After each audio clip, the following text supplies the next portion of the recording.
Jadi saya jangan diajak berdebat. Tanya apa yang saya jelaskan. Karena ini bukan forum debatable.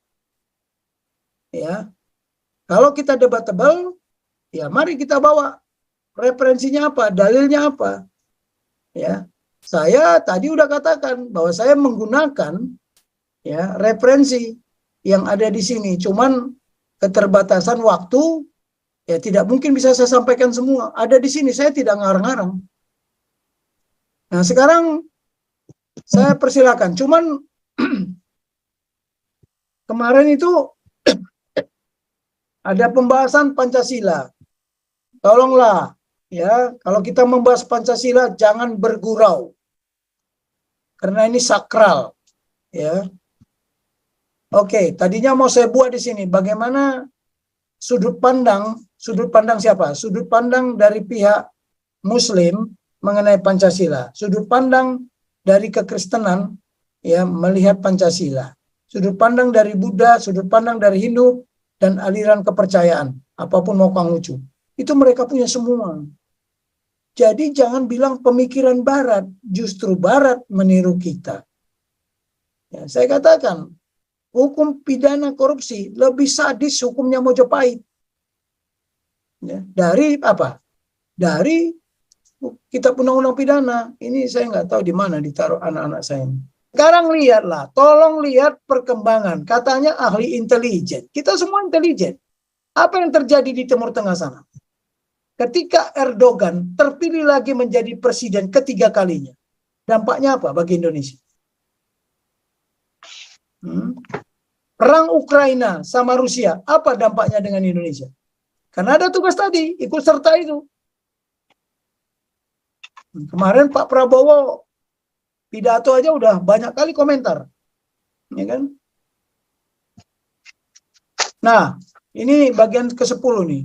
Yang bersifat statis itu kepentingan keamanan nasional bangsa Indonesia. Apa itu? Melindungi segenap bangsa Indonesia, seluruh tumpah darah Indonesia. Oh, ini apa perlu dibikin undang-undangnya? Harus dimasukkan pembukaan. Das Mukio. Ada lagi kepentingan kesejahteraan nasional. Apa itu? Memajukan kesejahteraan umum dan mencerdaskan kehidupan bangsa. Yang harusnya ditanya, mengapa harus melindungi dulu?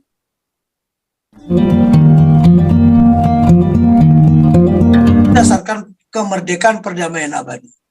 Kapan itu dilaksanakan? Bila mana? Baik pada saat damai maupun pada saat krisis. Pertanyaannya, ketika terjadi COVID, kita sudah melindungi segenap bangsa Indonesia?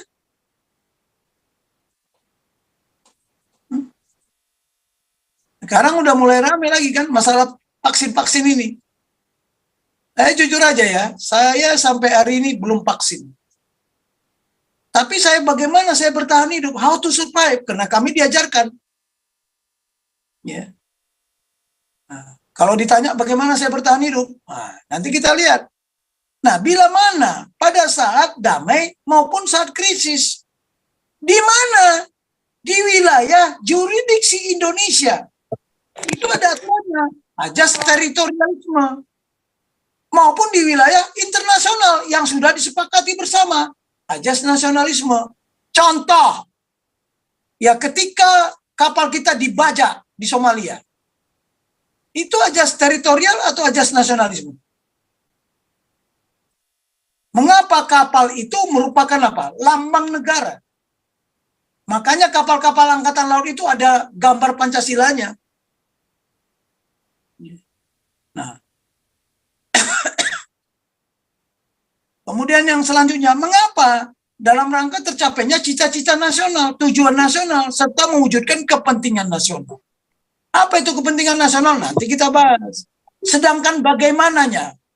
Ya, selalu saya katakan ada 6 pertanyaan yang harus dijawab. Mengapa? Siapa? Apa? Bila mana? Di mana? Dan bagaimana? Sekarang kalau kita baca, kita kaji sekarang ya. Mengapa khilafah ngotot ingin berkuasa di Indonesia? Why? Sekarang saya tanya. Terus saya tanya lagi, siapa yang merancang itu? Apa itu khilafah? Dan kapan khilafah itu mulai di bumi pertiwi? Dan bagaimana khilafah itu ya merancang strateginya? Ketika kita bicara bagaimana, itu bicara strategi. Tadi malam kayaknya diskusinya nggak sampai sana. Nah, kalau kita mau rumuskan lengkapnya ya ini pemerintahan negara Republik Indonesia melindungi dan seterusnya ya. Ini ya. Terus di sini apa? Baik pada saat damai maupun pada saat krisis dan seterusnya. Ini dilengkapi. Jadi setiap tugas ya formulasinya harus lengkap. Si A B dim. Nah, sekarang pertanyaannya bagaimananya Pak? Itu di konsep manuver. Nah, paradigma ketujuh. Ya. Di sini paradigma alinea keempat pembukaan undang dasar mengamanatkan apa? Dalam rangka mengaktualisasikan dan mengimplementasikan 5 tugas pokok nasional, diperlukan ideologi Pancasila. Sebagai apa? The way of life, filosofi Grundslag, Weltanschauung. Masih banyak lagi di sini, Grand Norm, Grundwet, ya, masih banyak. Dan ingat, Pancasila ini tidak boleh dipisah-pisahkan antara satu dengan yang lainnya. 5 sekaligus sebagai satu keseluruhan. Ini Bung Karno yang ngomong.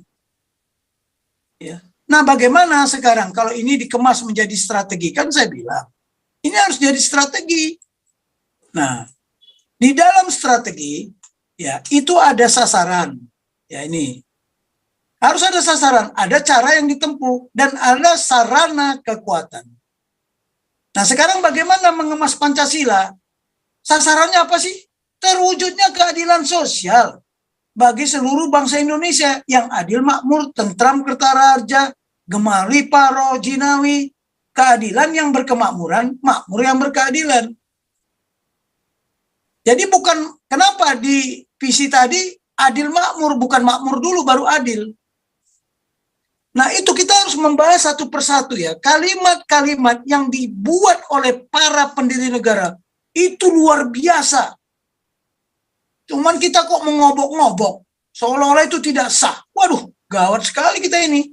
Nah, cara yang ditempuh, apa? Kalau strategi itu tidak ada ketiga unsur ini, sasaran, cara yang ditempuh, kekuatan yang diperlukan, ya bukan strategi namanya. Selawe jawab selamat. Nah, ini kalau kita bilang yang berkeadilan ini silakan keberapa? Cara yang ditempuh melalui kerakyatan yang dipimpin oleh hikmat kebijaksanaan dalam permusyawaratan perwakilan, kedaulatan rakyat, bukan kedaulatan partai. Kemarin saya rada kecewa ya, ketika Pancasila itu ideologi terbuka, bebas dibicarakan. Siapa bilang? Boleh dibicarakan, boleh dibahas melalui permusyawaratan perwakilan. Bukan sebebas-bebasnya kalau nanti orang bilang, apa itu Pancasila? Nothing. Bebaslah kalian. Ideologi terbuka bukan begitu. Ideologi terbuka bukan begitu, kawan. Lewat permusyawaratan perwakilan, artinya apa? Galarua udah melanggar sila keempat. Kalian tidak menjaga Pancasila dong. Harus dibicarakan melalui permusyawaratan perwakilan. Lah sekarang kemarin, ajas partai P3 Islam. Ya silakan aja, nggak apa-apa ajas itu. Orang itu anggaran dasar dan anggaran rumah tangga. Di situ ada klausul tidak boleh bertentangan dengan Pancasila. Ya, kalau saya kurang lagi, kita boleh bertentangan, tapi mungkin kita cocok. Jadi kemungkinan-kemungkinannya itu banyak. Belajarlah teori kemungkinan. Kalau dadu ada 1, ada 2, ada 3 sampai 6. Kalau kita kocok terus kita lempar, kemungkinan yang keluar berapa? Bertentangan tapi mungkin cocok. Tidak bertentangan ya, mungkin cocok. Tapi ada tidak bertentangan, sudah bertentangan, tidak cocok. Ada. Itulah matematis. Sudah tidak cocok, bertentangan lagi. Itu makanya chemistry. saya mungkin ada bertentangan dan tidak cocok juga dengan siapa? Pengurus-pengurus Galarua. Karena memang chemistry-nya itu sudah demikian DNA-nya. Kenapa anak juga tidak cocok sama bapaknya? Ya memang sudah chemistry-nya begitu. Tapi ada bertentangan sama anak-anak? Ada. Tapi kok bisa cocok? Ada. Hati-hatilah membahas sesuatu jangan jadi mainan lah Pancasila ya. Nah, oke. Nah, sekarang bagaimana merumuskan formulasi Pancasila sebagai the way of life atau strategic vision? Ya, landasan strategi nasional bangsa Indonesia. 5 sila sekaligus sebagai satu keseluruhan. Apa yang menjadi sasaran? Apa yang cara ditempuh? Apa yang menjadi sarana kekuatan yang diperlukan dari Pancasila itu sendiri? Mohon maaf, ini kalau saya tidak pemikir strategis, ini tidak akan terumuskan seperti ini. Jadi sasaran yang paling utama, walaupun kalau dia katakan dia urutan kelima, tapi dia target keadilan sosial bagi seluruh bangsa Indonesia, yaitu bangsa Indonesia yang adil makmur, tata tentram, kertara harja, gemaripah, lojinawi. Yang selalu Pak Samsung, ya, Pak Galaksi ya, selalu ngomong-ngomong begini. Ini target, tujuan, sasaran, end state. Jadi kalau strategi tidak ada end, tidak ada west, tidak ada means, tunggu aja, itu bukan strategi. Sekarang kalau ditanya, apa strategi Galarua untuk menjaga Pancasila Jamrut Khatulistiwa? Rumuskan. Ya. Nah, ini cara yang ditempuh melalui apa? Sila keempat. Kerakyatan yang dipimpin oleh hikmat kebijaksanaan dalam permusyawaratan perwakilan. Ingat ya, permusyawaratan perwakilan bukan berdasar apa? Bukan berdasarkan kedaulatan partai, tapi kedaulatan rakyat. Ketika kita ngomong Pancasila, ya coba waspadai, hati-hati. Lewat musyawarah untuk mufakat. Oh, Pancasila bebas dibahas, bebas didiskusikan. Iya, melalui permusyawaratan perwakilan. Karena paradigma dasmu-dasku di situ bermunculan. Wah, ini menurut si A, menurut si B. Wah, berantem kita. Hati-hati Galarua, saya sampaikan di sini. Ya, kita udah melanggar. Ya, melanggar apa? Sila keempat. Di sini diperlukan sarana kekuatan. Selawe jaluk selamat. Oh, saya punya cita-cita, saya punya tujuan, saya punya cara yang ditempuh. Enggak dua kekuatan. Ya, selawe jaluk selamat. Makanya diperlukan sarana kekuatan apa? Dengan kekuatan semangat persatuan Indonesia. Yang berdasarkan apa? Berdasarkan ketuhanan yang Maha Esa dan kemanusiaan yang adil dan beradab. Bukan berdasarkan apa? Bukan berdasarkan ideologi lain. Ketuhanan yang Maha Esa. Ya, ketuhanan yang Maha Esa. Ya, di amanat pembukaan disebutkan. Kemudian di batang tubuh juga disebutkan. Negara berdasarkan ketuhanan yang Maha Esa. Ketuhanan yang Maha Esa inilah urat, ya, akar dari Pancasila. Kalau tidak ada ketuhanan yang Maha Esa, apakah manusia itu ada yang adil dan beradab? Apakah ada persatuan Indonesia? Dan seterusnya. Nanti kita kupas, padahal pembicaraan yang lalu sudah saya sampaikan. Jadi bukan semangat persatuan berdasarkan keuangan yang maha kuasa. Korupsi yang merata dan biadab. Ya. Nanti kita lihat contoh-contoh. Beberapa negara-negara yang bisa maju, rakyatnya sejahtera. Apa faktor penyebabnya? Dan lihat, ada juga negara yang runtuh. Apa faktor penyebabnya? Ya. Nah, yang begini-begini harus dipahami dulu. Ini baru pengantar. Bagaimana menjabarkan ini ya nanti. Nggak mungkin, waktu saya juga udah nggak sempat.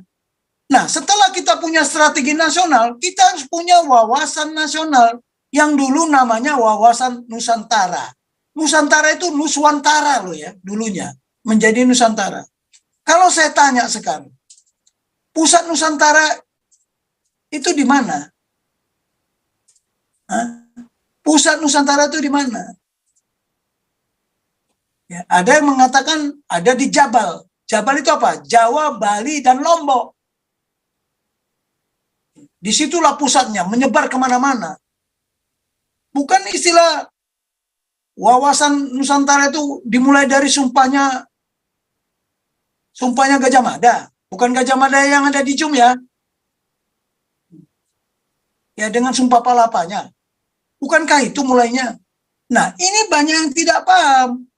Wawasan nasional itu apa? Untuk mewujudkan visi nasional, tujuan nasional, serta suksesnya visi strategis, strategic vision yang berlandaskan Pancasila. Diperlukanlah wawasan kebangsaan, wawasan nasional, yang disebut apa? Nasional objektif. Dengan cara apa? Memandang bahwa Indonesia merupakan apa? Satu kesatuan wadah, beserta isinya, secara utuh dan bulat. Ya. Dalam kurung di sana ada potensi kekuatan Ipolek Sosbud Ankam. Ya, wadah ruang hidup seluruh bangsa Indonesia yang meliputi darat, laut, dan udara beserta seluruh kekayaan alam yang terkandung di dalamnya perlu senantiasa dilindungi, dijaga, dipelihara, dikelola, dibudidayakan, dan dipertahankan. Lihat, sudah banyak bumi ini rusak. Dia tidak bisa memperbaikinya, tidak bisa mengobati. Ya, kalau mau lihat ke Kalimantan sana, sudah kayak danau itu, dikeruk semua batu bara. Belum lagi Papua. Nah, sekarang siapa yang bisa menggantikan itu? Saya mau tanya. Nah, ini tertulis nggak wadah ini? Kalau di Bible udah jelas. Marilah kita ciptakan manusia segambar dan serupa dengan kita, koma. Let them dominion. Biarkanlah mereka berkuasa. Bukan Tuhan ngomong, biarlah saya berkuasa. Let us berkuasa. Tapi let them. Manusia itu diberi kekuasaan. Ya, atas burung, atas ikan-ikan di laut, burung-burung di udara, dan apa? Yang melata di atas bumi dan di dalam bumi. Loh, ini diambil dari sana nih, wawasan kerajaan Tuhan. Nah, penggerak, apa wawasan ini? Penggerak dan pendorong, serta rambu-rambu yang menjadi arah, ya, dan pedoman segala kebijakan, keputusan para penyelenggara negara dan para penyelenggara pemerintah, baik di tingkat pusat maupun di daerah. Jadi kalau ada daerah yang miskin sekarang, karena dia tidak punya wawasan kebangsaan. Saya udah pernah mengatakan, tolong dibuka, ada 4 kalau tidak salah, desa terkaya di dunia. Ya, ada di India, di tempat yang miskin, yang kumuh tadinya. Ada di China, ada di Korea, ada di Swiss sana. Coba lihat bagaimana leadership-nya sehingga kok bisa menjadi apa? Desa terkaya.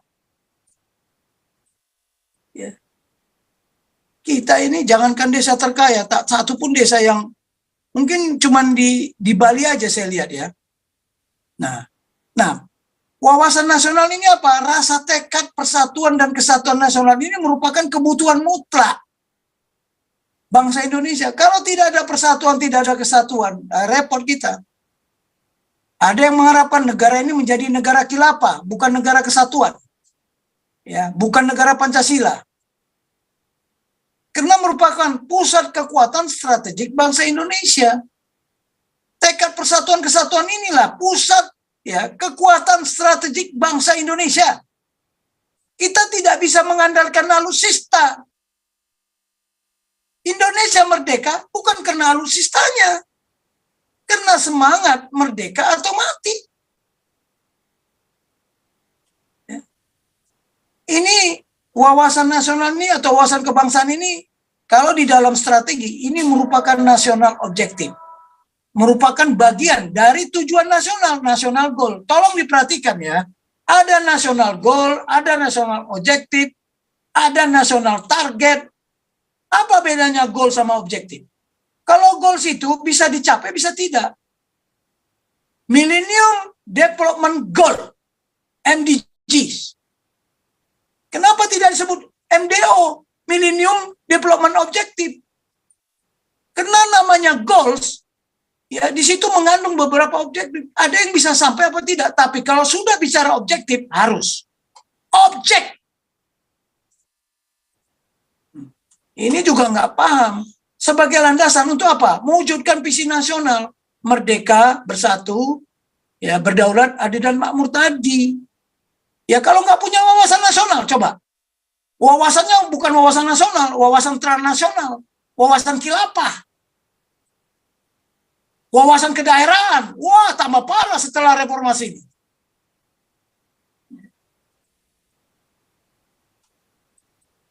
Nah, ini Presiden RI ngomong, kita tidak boleh melupakan wawasan Nusantara yang sebenarnya jelas tampak di dalam jiwa Pancasila dan Undang-Undang Dasar 45.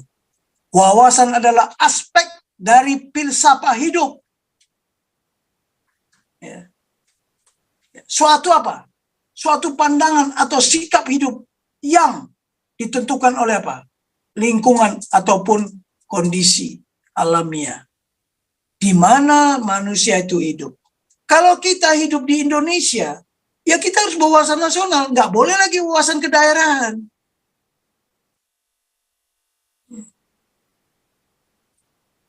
Di mana manusia itu menentukan jalan cara mencapai tujuan hidupnya. Seluruh wilayah kekayaan alam tanah air yang terbagi dari kesatuan daratan, kesatuan lautan, dan kesatuan udara, ini dipandang sebagai satu keseluruhan yang bulat. Makanya pertahanan kita itu harus disusun secara mendalam dan secara gabungan. Ada matra darat, ada matra udara, ada matra apa? Matra laut. Nah, ini memang ya kita tidak suka sama Pak Harto, tetapi pesan-pesannya beliau ini cukup apa? Cukup sangat-sangat strategis loh. Ya.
Pak Tobing, mic-nya kepencet kali, tidak ada suara Pak Tobing. Ya, sekarang dia juga jadi host ya, Pak Kwang. Kenapa Pak HW terpental ya? Saya mesti keluar. Saya sudah dijadiin Pak Tobing host. Oke, Pak Kwang.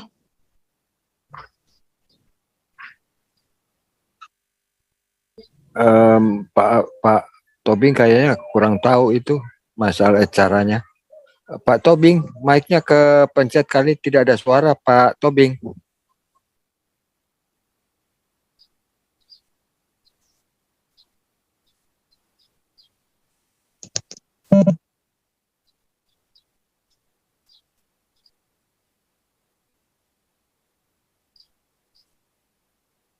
Tadi, kalau gitu saya jadiin Pak Kwang yang host. Ambil alih aja Pak Kwang. Ambil alih gimana? Kan bukan saya host, jadi sulit ini. Pak Tobing, Wah, kalau Pak Kwang ngomong Pancasila, gua kurang percaya deh.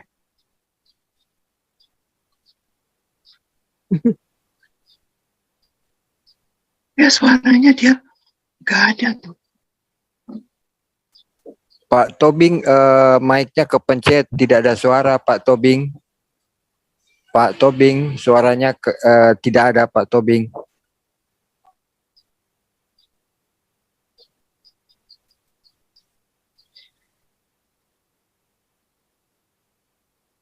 Waduh, mesti ditelepon kali. Pak Tobing nggak dengar ya? Pak Tobing, suaranya nggak ada Pak Tobing.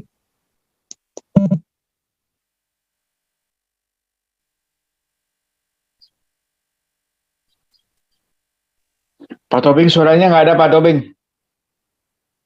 Suaranya kepencet. Mute. Nggak dengar rupanya Oke lah. dia. Diperlukan udah. sebagai akibat apa? Sebagai konsep strategi. Berbagai ancaman di segala aspek kehidupan masyarakat berbangsa negara. Kelemahan-kelemahan yang melekat. Makanya Sun Tzu bilang apa? Kenalilah kekuatanmu dan kelemahanmu. Kenalilah kekuatan lawan dan kenalilah kelemahan lawan. 100 medan pertempuran, ya, kita akan menang. Nah, tolong ini bicara strategi juga nanti, aduh, pelajaran strategi mabuk lah. Mungkin 6 bulan pun nggak selesai tuh. Ya, diperlukan untuk mendukung terwujudnya apa? Strategi nasional, strategi keamanan nasional. Aduh, sayang disayang, tidak ada strategi nasional kita. Ya, strategi keamanan nasional kita tidak ada karena yang bertanggung jawab ini tidak ada badannya. Harusnya ada Dewan Keamanan Nasional. Satu-satunya negara di ASEAN saja, di lingkungan ASEAN yang tidak punya Dewan Keamanan Nasional, yang tidak punya strategi keamanan nasional. Buka di internet, ada nggak? Pasti nggak ada. Coba buka. Ya, Timor Leste aja yang baru merdeka ada, gitu loh. Ya. Nah, konsep strategi operasional didesain dengan cara apa? Memantapkan ketahanan nasionalnya. Untuk apa? Mengembangkan kekuatan nasional dalam rangka terwujudnya cita nasional. Bagaimana nggak ada kekuatan, nggak ada kemampuan bisa mewujudkan cita-cita nasional, tujuan nasional, kepentingan nasional? Sorry aja. Ada nggak negara yang tidak sejahtera, ya, yang kekuatan militernya kuat? Nggak ada. Jadi negara seperti Cina, Rusia, kekuatan militernya luar biasa. Nah, ini yang tidak dipahami. Malah di Indonesia TNI dibelenggu lagi. Aduh.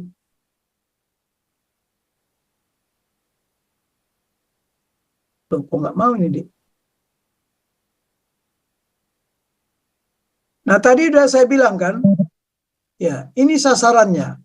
Jadi kalau ketahanan nasional, ya, sebagai suatu strategi, jika dikemas menjadi suatu strategi, maka apa? Apa sasarannya? Ya, ini tadi yang saya katakan itu.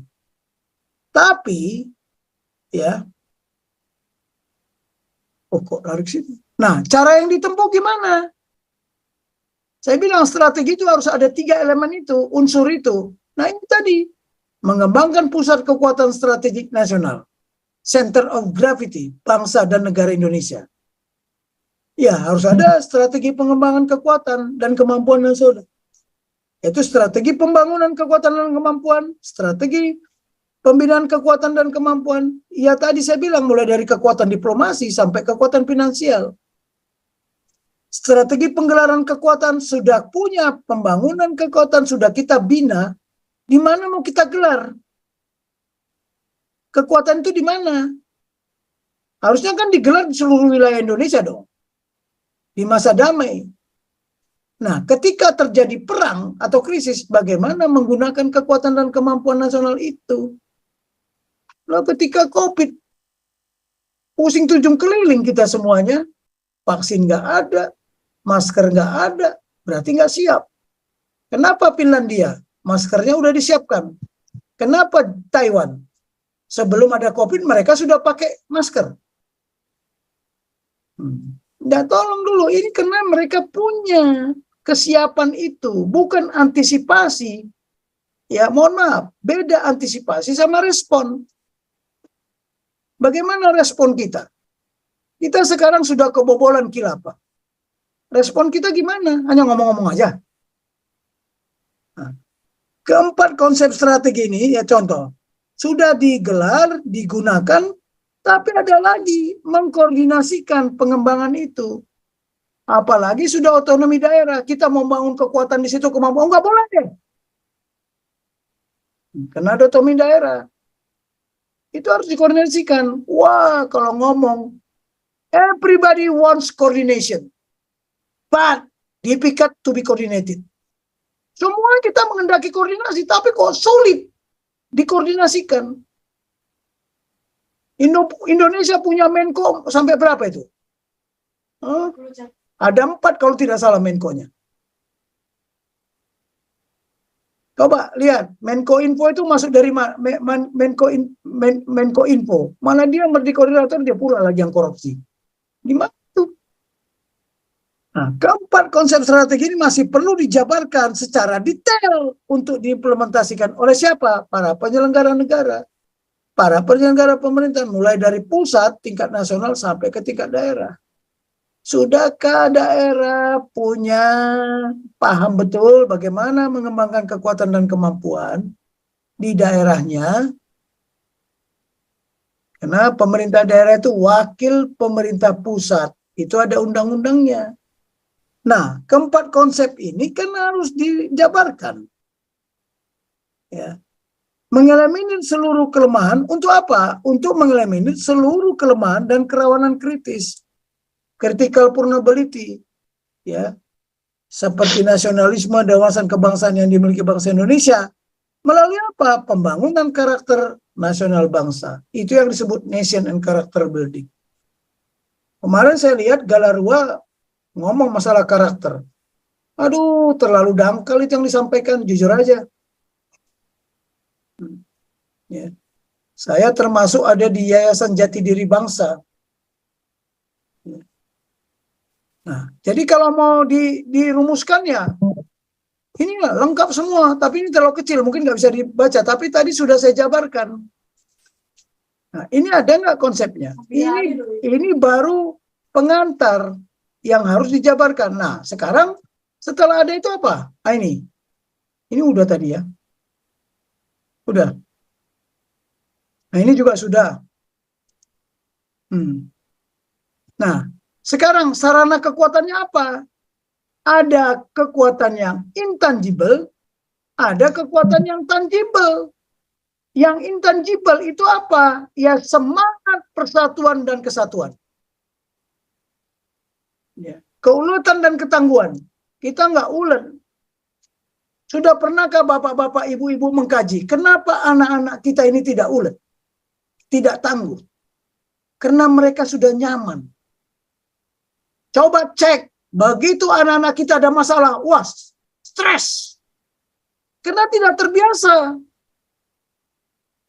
Zaman-zaman kami dulu, aduh, makan dengan sayur genjer. Genjer pun dicari ke lapangan. Dikasih makan nasi bulgur namanya.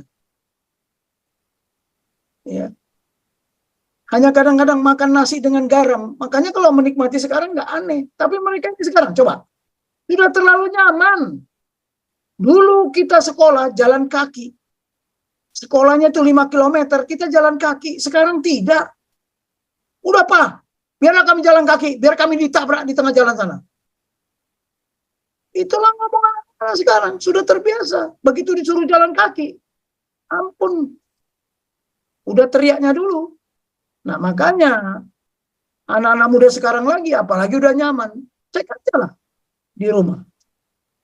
Nah, di sini ada lagi untuk mengembangkan kekuatan yang tangible, sistem senjata utama. Nah, ingat ya, kita itu ada sistem senjata teknologi, ada sistem senjata sosial. Nah, prasarana yang diperlukan apa? Sumber daya manusia yang berkarakter ya, nasional ke Indonesia, bukan yang berkarakter khilafah. Ya berkarakter transnasional, alumni Timur Tengah. Nah, ini memiliki kompetensi Jadi ketika kita ngomong Pancasila, hati-hati, siapkan diri. Jangan sekedar seperti mimpi datang dari langit. Saya ngomong seenaknya, hati-hati. Pernyataan-pernyataan kita di dalam Zoom ini, dia mati. Kalau kita salah mengajarkan, bagaimana mungkin generasi muda melaksanakan yang benar di lapangan? Hati-hati loh, siapkan kalau mau ngajar. Lihat caranya mengajar. Ini yang berkualitas. Karena saya sekolah sebagai guru. Nah, di sini apa? Termasuk sumber kekayaan alam dan infrastruktur. Jadi kalau pemerintah sekarang sudah membangun infrastruktur, iya. Perlu. Dan itu mah, kalau pemerintah membangun infrastruktur memang sudah kewajibannya. Setiap pemerintah. Lihat Korea dulu. Presidennya itu apa? Membangun infrastruktur dulu. Membangun superstruktur dulu. Manusianya. Lihat Singapura. Manusianya dulu dibenahi. Ya, kalau kita sekarang SDM-nya kacau balau ya. Salahnya kita. Lihat aja. Nah, merupakan ini apa? Kekuatan ini merupakan apa? Kemampuan kritis kita. Critical capability. Yang harus dipersiapkan untuk memenuhi kebutuhan kritis. Critical requirement. Dalam rangka apa? Mengatasi kerawanan kritis. Tahu nggak kerawanan kritis kita? Bangsa Indonesia ini, menurut apa ya? Bukan menurut saya. Baca nggak bukunya Mukhtar Lubis? Manusia munafik. Manusia pendendam. Manusia yang tidak jujur. Itu kata apa? Jadi itu kerawanan kritis kita. Banyak sekali kerawanan kritis kita. Nah, kalau tidak demikian, kenapa banyak gubernur yang masuk penjara, banyak bupati yang masuk penjara, bahkan kepala desa, coba. Nah, ini paradigma ke-10 yang terakhir. Kepentingan nasional, national interest. Saya katakan ya, tidak ada negara yang tidak punya kepentingan nasional. Kemarin sudah saya tayangkan kan, bahwa pembukaan Undang-Undang Dasar Amerika itu cuma satu alinea. Tidak disebutkan kepentingan nasional. Sama juga, tidak disebutkan juga kepentingan nasional. Oh, dibikin undang-undang kepentingan nasional dulu. Lex. Itu mah buatan Belanda. Kita ini Indonesia. Saya beritahu ya, nanti saya buka di sini. Belanda itu meniru Mojopahit. Bukan Mojopahit meniru Belanda. Jangan salah. Karena kita nggak mau bongkar sejarah aja. Kepentingan nasional ini ada dua. Satu yang statis. Ini apa? Adalah kepentingan yang tidak berubah sepanjang masa. Sejak proklamasi 17 Agustus. Sampai saat ini dan di masa mendatang. Statis dia. Apa itu nanti statis saya kasih tahu. Nah, ada kepentingan nasional yang dinamis. Dapat berubah. Adalah kepentingan dalam kurun waktu tertentu. Di masa mendatang sesuai dengan apa? Perkembangan situasi global, regional, dan nasional. Sekarang lihatlah, tolong lihat perkembangan. Katanya ahli intelijen. Kita semua intelijen. Apa yang terjadi di Timur Tengah sana? Ketika Erdogan terpilih lagi menjadi presiden ketiga kalinya. Dampaknya apa bagi Indonesia? Perang Ukraina sama Rusia, apa dampaknya dengan Indonesia? Karena ada tugas tadi, ikut serta itu. Kemarin Pak Prabowo pidato aja udah banyak kali komentar. Ya kan? Nah, ini bagian ke-10 nih. Yang bersifat statis itu kepentingan keamanan nasional bangsa Indonesia. Apa itu? Melindungi segenap bangsa Indonesia, seluruh tumpah darah Indonesia. Oh, ini apa perlu dibikin undang-undangnya? Harus dimasukkan pembukaan. Dasmukio. Ada lagi kepentingan kesejahteraan nasional. Apa itu? Memajukan kesejahteraan umum dan mencerdaskan kehidupan bangsa. Yang harusnya ditanya, mengapa harus melindungi dulu segenap bangsa Indonesia? Kenapa tidak kesejahteraan dulu? Nilai kesejahteraan yang paling tinggi adalah saya merasa terlindungi, merasa aman. Lihat konglomerat, begitu nanti Dia punya harta sebanyak-banyaknya, tapi kalau dia tidak aman, jadi nilai kesejahteraan yang paling tinggi itu adalah apa? Rasa aman. Saya terlindungi. Tumpah darah ini terlindungi. Bayangkan nanti kalau terjadi chaos, pecah. Apakah kita bisa memajukan kesejahteraan umum? Apakah bisa mencerdaskan kehidupan bangsa? Nggak perlu dicantumkan di pembukaan ini kepentingan nasional.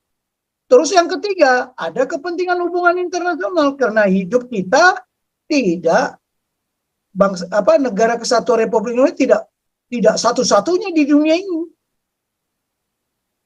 Saling tolong menolong. Kemarin harusnya Pak Prabowo menyampaikan ini. Karena di konstitusi kami tertulis ikut melaksanakan ketertiban dunia yang berdasarkan kemerdekaan, perdamaian abadi, dan keadilan sosial. Harusnya dimulai dari sini, karena konstitusi. Negara manapun tidak bisa merubah konstitusi kita. Ya, kepentingan nasional statis tersebut terdapat di berbagai kepentingan dinamis. Di dalamnya terdapat berbagai kepentingan dinamis yang merupakan apa? Kepentingan dalam kurun waktu tertentu di masa mendatang. Ya, di sini ada kepentingan merupakan apa? Banyak sekali, ini definisinya ya. Tapi udahlah, ini ada kepentingan vital, ada kepentingan major, important, ada kepentingan marginal, dan kepentingan periferal. Oke ya, ini nanti apa itu kepentingan vital dan sebagainya. Ini sudah ada di sini. Tetapi saya mau kasih tahu, ini yang paling penting sebenarnya. Saya merumuskan ini, ya mengemas ini hampir 1 minggu. Apa keterkaitannya alinea per alinea? Ini nggak kebaca ini ya. Kecil banget. Ini apa? Negara kesatuan yang merdeka berdaulat itu cita-cita nasional. Kemudian ada TUNAS, tujuan nasional. Semua ada Pancasila, ada.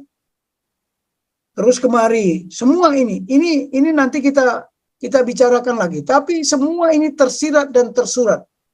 Ya, bagaimana kepentingan nasional, bagaimana strategi nasional. Strategi ini harus ada 3 kaki. Kalau tidak ada 3 kakinya ini, ya ada ends, ada ways, ada means. Itu bukan strategi. Bagaimana dijabarkan di dalam program?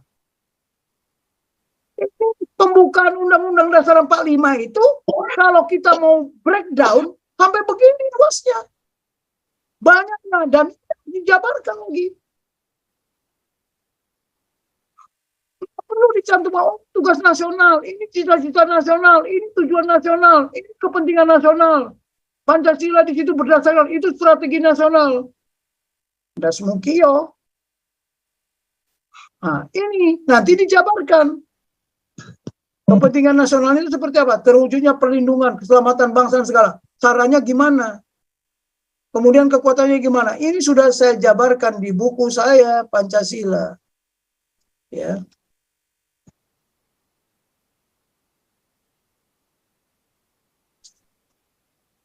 Oke ya, ini aja dulu saya sampaikan, masih ada berapa jam lagi nih. Siapa? Pak Kwang. Pak Kwang, kelihatannya Bapak moderator. Jadi saya jangan diajak berdebat. Tanya apa yang saya jelaskan. Karena ini bukan forum debatable. Ya. Kalau kita debatable, ya mari kita bawa referensinya apa, dalilnya apa. Ya. Saya tadi udah katakan bahwa saya menggunakan ya referensi yang ada di sini, cuman keterbatasan waktu ya tidak mungkin bisa saya sampaikan semua. Ada di sini, saya tidak ngarang-ngarang. Nah sekarang saya persilakan, cuman kemarin itu ada pembahasan Pancasila. Tolonglah ya, kalau kita membahas Pancasila jangan bergurau karena ini sakral ya. Oke, tadinya mau saya buat di sini bagaimana sudut pandang siapa? Sudut pandang dari pihak Muslim mengenai Pancasila, sudut pandang dari kekristenan ya melihat Pancasila, sudut pandang dari Buddha, sudut pandang dari Hindu dan aliran kepercayaan apapun mau Kang Lucu. Itu mereka punya semua. Jadi jangan bilang pemikiran barat, justru barat meniru kita. Ya, saya katakan, hukum pidana korupsi lebih sadis hukumnya Mojopahit. Ya, dari apa? Dari kitab undang-undang pidana. Ini saya nggak tahu di mana ditaruh anak-anak saya. Oke, silakan yang mau tanya jawab. Loh, Ini kok kelihatan sepi ini. Ya, kedengaran Pak Tobing. mati kita dia. Ini kelihatan sepi ini. Kau bilang kau menang debat, lawan domba yang sesat. Kau bilang banyak yang tobat,